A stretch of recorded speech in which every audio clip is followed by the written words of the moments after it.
Hey everybody, this is a quick video in case you have a Samsung dishwasher and you're getting a 4E error. So what is this error and how to get rid of it?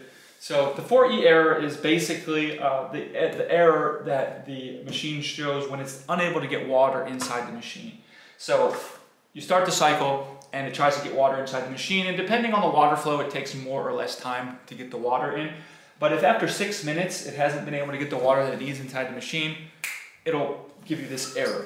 And so you need to figure out why is my machine not getting water.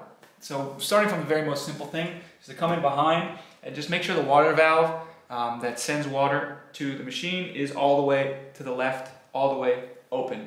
And then the next thing is to inspect that line that goes from the water source to your machine. Make sure it's not kinked, make sure it's not bent, and then make sure to see if you can find any clogs or anything like that. And in terms of clogs, one area that can be clogged is the screen filter that filters out any debris. So you can unscrew the water intake and check the screen and see if there's not something clogging the water going in. So if you're able to check those things, you should be able to figure out why is water not getting to the machine, get it fixed, and get your machine working again without this error. So anyways, hope this helped. Thanks for watching. Have a great day.